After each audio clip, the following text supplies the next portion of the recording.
Hello everyone. So in your manufacturing systems, yesterday we had discussed about your various types of FMS layout. Okay. So इसमें आपका enlight layout था. Okay. Loop layout था, rectangular layout था, ladder layout था, open field layout था और robot standard layout था. उसके बारे में हमने प्रीवियस लेक्चर में डिस्कस किया था. ओके. उससे पहले हमने डिस्कस किया था ASRS सिस्टम्स के बारे में. Okay. Automatic storage and retrieval systems के बारे में हमने डिस्कस किया था. Okay. So today we will discuss about the benefits of FMS. Okay. FMS is a flexible manufacturing systems. तो उसके क्या क्या बेनिफिट्स हैं उसके बारे में आज हम डिस्कस करेंगे. सो फर्स्ट वन है आपका रिड्यूस लीड टाइम. इसमें क्या होगा, जो आपका लीड टाइम है वो रिड्यूस होगा. सेकेंड वन है रिडक्शन ऑफ प्रोडक्शन कॉस्ट. जो आपकी प्रोडक्शन कॉस्ट है वो भी आपकी इसमें रिड्यूस होगी. थर्ड वन है आपका delivery on time. So lead time ઓછો થવાને કારણે પ્રોડક્ટ્સને ચોક્કસ સમય અર્થાત નિર્ધારિત સમય डिलीवरी કરી શકાય છે, જેથી કંપનીની સાख વધે છે. ओके. सो इसमें क्या होगा, आपका आपका लीड टाइम इसमें घटेगा, कम होगा. तो आपका डिलीवरी टाइम है वो क्या होगा, आपका आप समय से डिलीवरी कर पाओगे. ओके. जिससे आपकी रेपुटेशन है कंपनी की वो भी बढ़ेगी. ना reduction of scrap and rework. So પ્રોડક્ટના ઉત્પાદન માટેની ગોઠવણી નિશ્ચિત હોવાને કારણે ચોકસાઈ વધે છે. આથી સ્ક્રેપ તેમજ રિવર્કમાં પણ ઘટાડો થાય છે. तो जो आपका जो प्रोडक्ट जो होगा उसका जो मैन्युफैक्चरिंग होगा उसकी जो हमें अरेंजमेंट करनी है, ओके, उसकी क्वालिटी आपकी इंक्रीज़ होगी. तो उससे जो आपका स्क्रैप है, ओके, और रीवर्क है उसमें आपका डिक्रीमेंट होगा. ना हायर प्रोडक्टिविटी. સો કંપનીના વિવિધ સંસાધનોનો વ્યવસ્થિત ઉપયોગ થવાને કારણે ઓછી પ્રોડક્ટિવિટી મળે છે. આથી ઉત્પાદનની કિંમતમાં પણ ઘટાડો થાય છે. ओके. जो आपकी प्रोडक्टिविटी है वो क्या होगी, आपकी इंक्रीज़ होगी. ओके. सो उससे क्या होगा, जो आपकी उत्पादन की कीमत है, मैन्युफैक्चरिंग कॉस्ट है, वो आपकी डिक्रीज़ होगी. विविध वेराइटीમાં પ્રોડક્ટનું उत्पादन, जो आपका उत्पादन होगा वो अलग अलग क्वालिटी में हम कर सकते हैं. ओके. सो जो लेआउट जो होगा आपका उसमें आप परिवर्तन करके, मतलब क्या, उसमें आप जो आपका लेआउट होगा, इनलाइट लेआउट है, रेक्टेंगुलर लेआउट है, लूप लेआउट है, तो उसमें हम जरूरी फेरफार करके एक જ સમય એકથી વધારે પ્રોડક્ટ का हम उत्पादन कर सकते हैं. નાવ હાયર ક્વોલિટી. સો ઉત્પાદનની ચોક્કસ ગોઠવણ હોવાને કારણે જેથી પ્રક્રિયાને વધુ અસરકારક બનાવી શકાય છે, જેથી વધુ ગુણવત્તાવાળું उत्पादन મળે છે. तो जो आपकी उत्पादन क्वालिटी है उसको भी हम अच्छी तरह से बना सकते हैं, असरकारक बना सकते हैं, जिससे जो आपका उत्पादन का जो क्वालिटी होगा वो आपका इंक्रीज़ होगा. Better utilization of material, machinery and labour. तो जो आपका यूटिलाइजेशन होगा मटेरियल का, मशीनरी का, लेबर का, वो भी आपका अच्छा होगा. Okay. Lower work in process inventory. So lower work in process inventory. जो आपका प्रोसेस इन्वेंट्री में होगा उसमें आपको लोअर वर्क देना पड़ेगा. સો ઉત્પાદન પ્રક્રિયાની ગોઠવણી વ્યવસ્થિત થયેલી હોય છે, જેના કારણે ઉત્પાદન દરમિયાન માલ સામાનનો ભરાવો ઓછો થાય છે. Okay. Reduce cost of inspection. So इसमें क्या होगा, जो आपका प्रोडक्शन होगा वो हाई क्वालिटी का होगा. इससे क्या होगा, जो आपकी इंस्पेक्शन प्रोसेस है उसकी जो स्पीड है, ओके, वो हम जल्दी से कर सकते हैं उसका इंस्पेक्शन. इससे क्या होगा, आपकी इंस्पेक्शन कॉस्ट में डिक्रीमेंट होगा. ओके. जो आपकी इंस्पेक्शन कॉस्ट है वो उसमें आपका कम आपका इंस्पेक्शन कॉस्ट आएगा. नेक्स्ट वन है less requirement of machines and cutting. So મશીનો તેમજ કટિંગ ટૂલનો વિવિધ રીતે ઉપયોગ શક્ય થવાને કારણે મશીનો તેમજ કટિંગ ટૂલની જરૂરિયાત થોડી ઓછી કરી શકાય છે. સો મશીન તેમજ કટિંગ ટૂલનો ઉપયોગ વિવિધ રીતે શક્ય બને તેના કારણે મશીનો તેમજ કટિંગ ટૂલની જરૂરિયાત થોડી ઓછી કરી શકાય છે. નો टाइप्स ऑफ फ्लेक्सिबिलिटी. तो उसके अलग अलग टाइप्स हैं आपके फ्लेक्सिबिलिटी के. સો फ्लेक्सिबिलिटी એટલે કોઈપણ પ્રકારના બદલાવને સમાવવાની क्षमता. ओके. फ्लेक्सिबल किसको बोलेंगे, आपके प्रोडक्शन में किसी में भी आपके क्वालिटी क्वांटिटी में चेंज आया तो वो इसको इजीली एक्सेप्ट कर सके. ओके. तो चेंज हो रहा है आपको वो इजीली अगर उस सिस्टम में आपका एक्सेप्ट हो सके तो उसको बोलेंगे flexibility. Okay. So flexibility is the ability to cope up with change. આ બદલાવ અથવા ચેન્જ ગમે તે પ્રકારે હોઈ શકે. ઉત્પાદન ક્ષેત્રે એફએમએસનો અમલ કરવાથી નીચે મુજબની વિવિધ પ્રકારની ફ્લેક્સિબિલિટી મળે છે. ફર્સ્ટ વન છે આપણી મશીનરી ફ્લેક્સિબિલિટી. સો એફએમએસમાં રહેલ મશીન પર વિવિધ પ્રકારની મશીનિંગ પ્રક્રિયાઓ થઈ શકે છે. જુદી જુદી પ્રોફાઇલ અથવા તો આકારો મુજબ વિવિધતાવાળું મશીનિંગ કરી શકાય છે. પાર્ટની ડિઝાઇન કે આકાર બદલાય તો પણ તે મશીન પર તેનું मशीनिंग થઈ શકે છે. ओके सो तो इसमें क्या जो आपकी मशीनिंग प्रोसेस करनी होगी तो उसमें हम चेंज करके मशीनिंग में उसको हम फ्लेक्सिबल बना सकते हैं. सेकंड वन है आपका जॉब फ्लेक्सिबिलिटी और प्रोसेस फ्लेक्सिबिलिटी. સો પાર્ટની વેરાયટી તથા તેની સંખ્યામાં કોઈ પણ ફેરફાર થાય તો પણ એફએમએસ સરળતાથી આ બદલાવને અપનાવી શકે છે. तो सपोज आपकी पार्ट की जो वेराइटी है ओके उसमें चेंज होगा आपका या फिर उसकी क्वांटिटी में चेंज होगा तो एफएमएस उसको इजीली एक्सेप्ट कर सकता है. ओके अगर कर सकता है तो उसको हम फ्लेक्सिबिलिटी. નો રાઉટ ફ્લેક્સિબિલિટી. સો પાર્ટની ડિઝાઇન કે આકાર બદલાય તે પ્રમાણે તેની મશીનિંગના સ્ટેજ પણ કરી શકાય છે. એફએમએસમાં પાર્ટની વિવિધતા મુજબ તેના મશીનોની ગોઠવણી મુજબ બોટમાં ફેરફાર થઈ શકે છે. ના વોલ્યુમ ફ્લેક્સિબિલિટી. સો પાર્ટની संख्या વધે કે ઘટે तो પણ તેનું मैन्युफैक्चरिंग सरलताથી થઈ શકે છે. ओके अगर आपकी पार्ट की मैन्युफैक्चरिंग और आपकी जो पार्ट है ओके उसकी क्वांटिटी आपकी अगर इंक्रीज़ हो या डिक्रीज़ हो तो उसको इजीली हम बना सकते हैं ओके वॉल्यूम में. तो उसको बोलेंगे volume flexibility. Not transferring flexibility. So plant પર પ્રોસેસ થતા વિવિધ કમ્પોનન્ટની સાઇઝ તથા સંખ્યામાં ઘણી વિવિધતા હોય છે. એફએમએસમાં નાના મોટા કદના તથા સંખ્યામાં જુદા જુદા હોય છે તેવા બધા જ પાર્ટ કે વર્કपीसની સરળતાથી हेरफेर કરી શકાય છે. ओके सो जो प्लांट है उस पर अलग अलग प्रोसेस होगी कंपोनेंट की तो उसमें साइज़ और उसकी क्वांटिटी में क्या अलग अलग बहुत सारी उसमें वेरिएशन आएगा.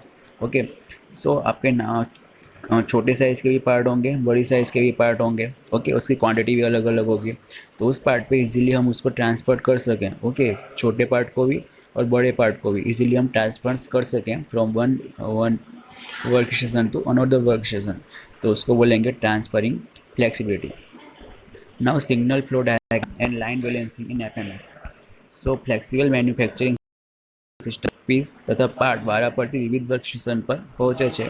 એફએમએસમાં રહેલ દરેક વર્ક સ્ટેશન પર અલગ અલગ કાર્યો થતા હોય છે.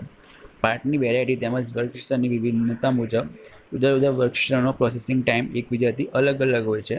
कोई कार्य માટે वर्क पीस ने विविध स्टेशन पर रोकવું પડે છે. ओके सो इसमें क्या होगा आपका सपोज आपका अलग अलग वर्क स्टेशन है. ओके ये आपका एक वर्क स्टेशन है एक दूसरा है ये तीसरा है तो इस तीनों वर्क स्टेशन पे आपके 1 2 3 पे अलग अलग प्रोसेस होंगी.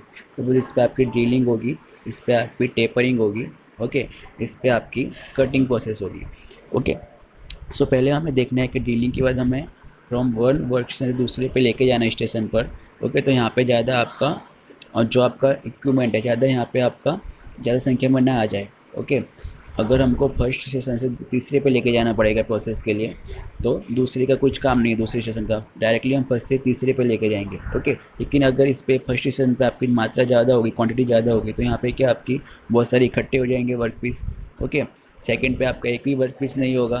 थर्ड पे आपके बहुत सारे हो जाएंगे तो हमें ऐसे इसका अरेंजमेंट करना है कि जो आपके वर्क पीस है कोई एक पर ज़्यादा क्वांटिटी में ना आ जाए. ओके एक ही जगह सारी भीड़ ना लग जाए वर्क पीस की. ओके सब पे इक्वल मात्रा में वर्क पीस आए तो इसके लिए हमें क्या करना पड़ेगा उसका लाइन बैलेंसिंग करना पड़ेगा. ओके कि इतने टाइम पे आपका एक प्रोडक्ट में डीलिंग हो जाए तो दूसरे में जाए. ओके इतने टाइम पे दूसरे पे हो जाएगा तीसरे पे जाए जाके एक जगह पे आपके सारे प्रोडक्ट इकट्ठे ना हो पाएँ इसलिए. ओके तो इसको बोलेंगे हम लाइन बैलेंसिंग और फ्लो डायग्राम. ओके तो उसके बारे में हम डिस्कस करेंगे. Now terminology of the line balancing. Line balancing સાથે સંકળાયેલા વિવિધ પદોની માહિતી નીચે મુજબ છે. Minimum rational work element. So ઉત્પાદન પ્રક્રિયામાં પાર્ટને બનાવવા માટે તેની પર વિવિધ ઓપરેશન કરવામાં આવે છે. જુદા જુદા પાર્ટને ભેગા કરી તેને એસેમ્બલી કરતા પ્રોડક્ટ તૈયાર થાય છે. ઉત્પાદન પ્રક્રિયાના વિવિધ કાર્યોમાં સૌથી ઓછા પ્રોસેસિંગ ટાઈમ ધરાવતા કાર્યને મિનિમમ રેશનલ વર્ક એલિમેન્ટ તરીકે ઓળખવામાં આવે છે. દરેક વર્ક એલિમેન્ટનો ચોક્કસ હેતુ હોય છે જેનાથી સ્ટેપ बाय स्टेप उत्पादन प्रक्रिया आगे बढ़े. ओके तो इसमें क्या होगा जो हमें उत्पादन करना है मैन्युफैक्चरिंग करना है एक पार्ट का तो उस पार्ट को मैन्युफैक्चरिंग करने के लिए उस पर अलग अलग ऑपरेशन करने पड़ेंगे जैसे कि मैंने बोला उस पर आपको ड्रिलिंग भी होगा टेपरिंग भी होगा चैम्फरिंग भी होगा. ओके रीमिंग भी होगा.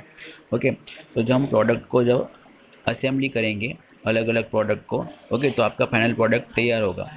सो उसमें जो असेंबली करेंगे तो उसमें कम से कम टाइम लगे. ओके और इजीली आपके असेंबली हो जाए और हर आपका जो प्रोडक्ट है बेस प्रोडक्ट ओके वो आपको इजीली मिल जाए टाइम पर तो उसको हम बोलेंगे minimum rational work element. So minimum rational work element उदाहरण नीचे मुजब है. To add a component to base part to join two or more components, to assemble one or more component to create a sub-assembly. So these are the various example of the rational work element. Now next one है आपका total work content. So समग्र manufacturing total કાર્ય દર્શાવે છે.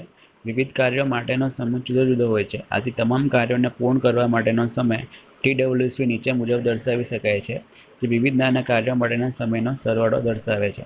Okay, so this one is your TWC, उसको बोलेंगे total work content. Okay, जो भी आपका समेशन होगा I equal to 1 up to n TI आपका क्या है, total number of work content, जितने भी आपको वर्क करने हैं उसके अंदर. ओके, जो अलग अलग प्रोसेस होंगी उसका समेशन होगा. Now work station process times और TSI. सो FMSના વિવિધ વર્ક સ્ટેશન પર પૂર્ણ રીતે સ્વયંસંચાલિત રીતે કાર્ય કરે છે.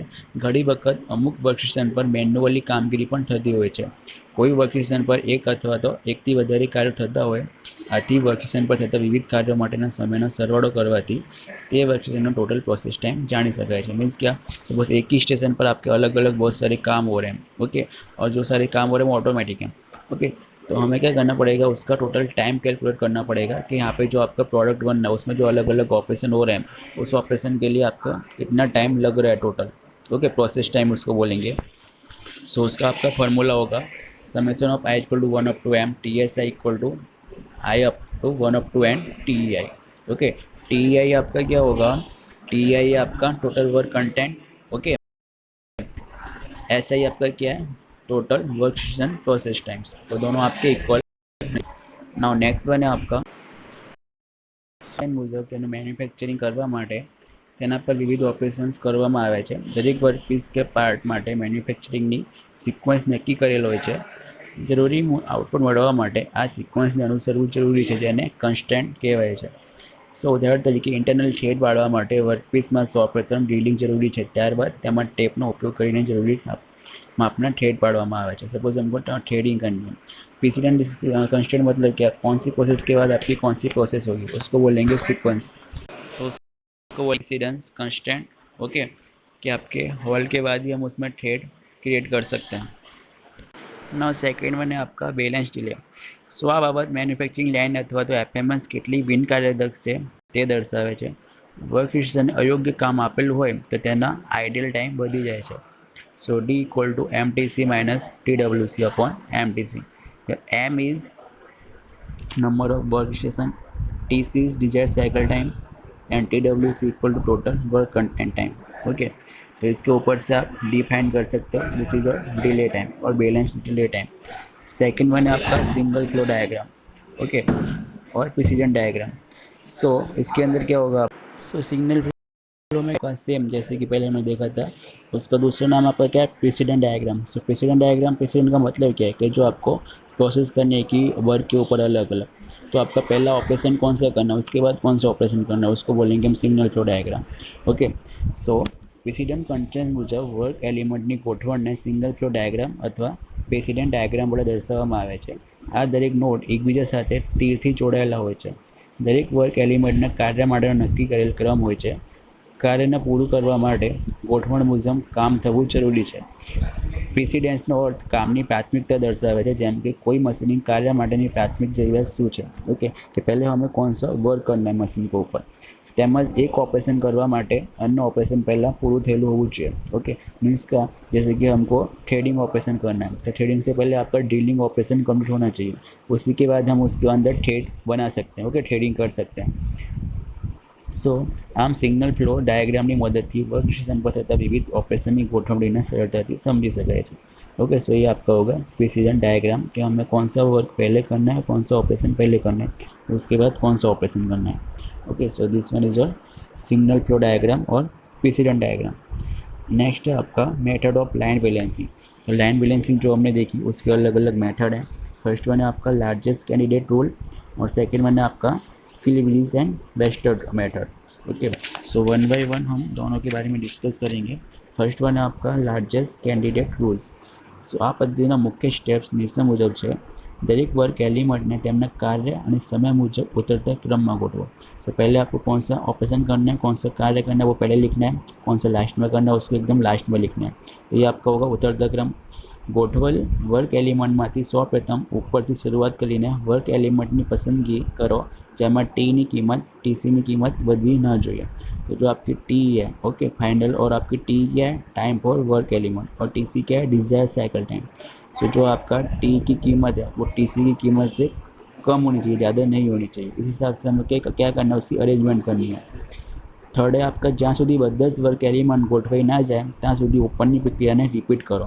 ओके तो जो आपकी ऊपर की सारी प्रोसेस है उसको रिपीट करना है जब तक जो आपके वर्क एलिमेंट है वो उतरते क्रम में डिसेंडिंग ऑर्डर में ना आपके अरेंज हो और जो आपका टी की कीमत है वो टीसी की कीमत से कम ना हो। Okay so this one is your method of line balancing. Now second one है आपकी सो उसके बारे में हम नेक्स्ट लेक्चर में डिस्कस करेंगे। Okay so today we had seen about the your benefits of FMS. उसके बाद हमने डिस्कस किया types of flexibility and signal flow diagram and line balancing diagram in FMS. Okay from the next lecture we will continue from the second method of line balancing। Okay so आपकी कैलिब्रेज method है second, तो वहाँ से हम discuss करेंगे इस पूरे lectures.